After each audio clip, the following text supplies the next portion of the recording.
আপনাদের সকলের সুপরিচিত নিউ মার্কেট থানার সমস্ত উলামায়ে কেরামের অভিভাবক এখন আপনাদের সামনে বক্তব্য নিয়ে আসছেন শাইখুল হাদিস আল্লামা হাসান জামিল।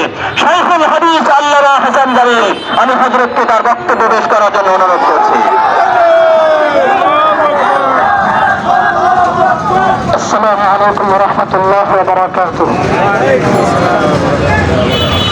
সন্ত্রাসী সংগঠন international society for Krishna consciousness, যার সংক্ষেপ হচ্ছে ইসকন, তাদের সাম্প্রতিককালের উগ্র যে আচরণ এবং দেশে বিশৃঙ্খলা অরাজকতা সৃষ্টি করে সাম্প্রদায়িক দাঙ্গার যে পরিবেশ তৈরির চক্রান্ত তারা করেছে, তার বিরুদ্ধে আজকের নিউ মার্কেট ইমাম উলামা পরিষদ কর্তৃক আজকের এই যে মিছিল পূর্ব সমাবেশ, উপস্থিত হযরত উলামায়ে কেরাম এবং অন্যান্য তৌহিদি মুসলিম জনতা, আমরা শুরুতেই ক্ষমা চেয়ে নিচ্ছি আমাদের আজকের এই বিক্ষোভের কারণে যাদের কষ্ট হচ্ছে তাদের কাছে।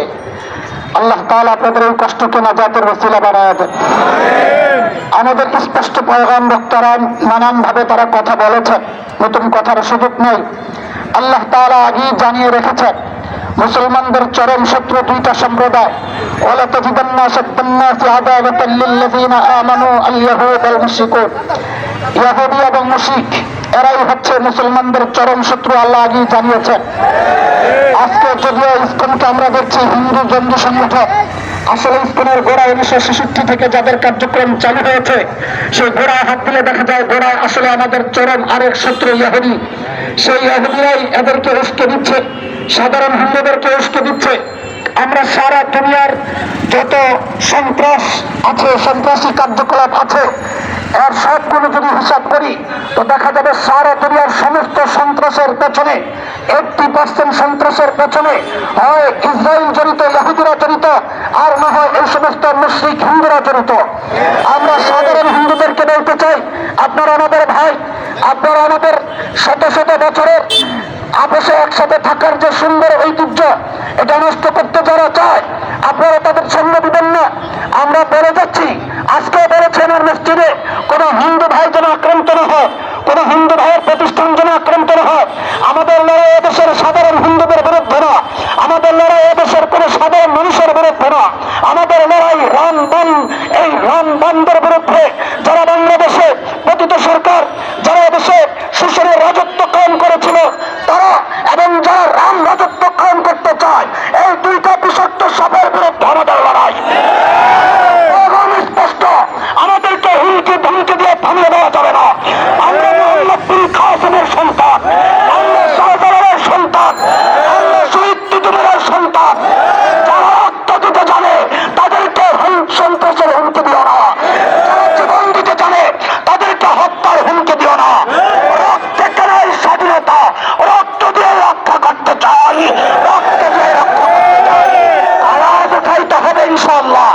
বাংলাদেশকে টুকরা টুকরা করার চক্রান্ত যারা করছে, সাম্প্রদায়িক দাঙ্গা বাঁধিয়ে ওই রাম রাজত্ব কায়েমের স্বপ্ন যারা দেখছে, তাদেরকে বল ঘুম থেকে উঠে যাও, স্বপ্ন দেখার সময় শেষ হয়ে গেছে।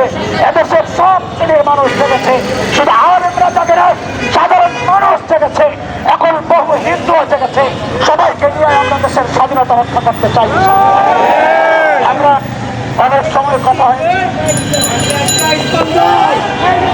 অনেক সময় হয়েছে, আমরা কষ্ট আপনাদেরকে দিতে চাই না। প্রচন্ড রোদের মধ্যে আপনারা কষ্ট করেছেন, আমরা এটা করতে চাই তাইকে হুমকি ধমকি দেওয়ার জন্য না। বাদার আওয়াজ আসছে ইসকনকে নিষিদ্ধ করার। ইসকন কোন বৈধ সংগঠন না যে তাকে নিষিদ্ধ করা হবে। আমরা ইসকনের সকল কার্যক্রম নিষিদ্ধ চাই। কোন সংগঠন এই নামে এই ব্যানারে কোন প্রোগ্রাম করতে পারবে না। এর জন্য যদি কোন সমস্যা তৈরি হয়, এদেশের তৌহিদি জনতা চিন্তাকে যায়, যদি আমার ভাইয়ের রক্তার বার্তা দিতে হত্যা করা হয়েছিল, এই রক্তের বদলা নিতে যদি কোনো যায়, এর জন্য আমরা চাই না। এর আগে প্রশাসনকে আমরা বলতে চাই, অন্তর্বর্তীকালীন সরকারকে বলতে চাই, এই সন্ত্রাসীদেরকে থামান, এই সন্ত্রাসীদেরকে আমাদেরকে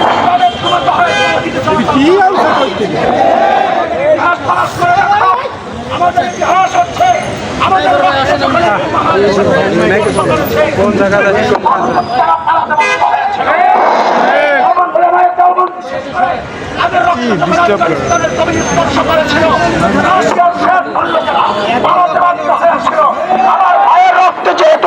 স্পর্শ করেছে সন্ত্রাসীরা তোমরা পালাতে প্রস্তুত হও, পালাতে প্রস্তুত হও।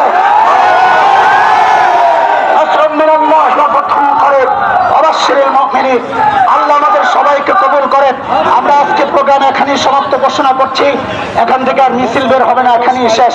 সবাই পড়েন সুবহানাকাল্লাহুম্মা বিহামদিক আশহাদু আল্লা ইলাহা ইল্লা আনতা আস্তাগফিরুকা ওয়া আতুবু ইলাইক ওয়া সাল্লাল্লাহু আলা সাইয়্যিদিনা পাকিস্তান, ভারত, বাংলাদেশ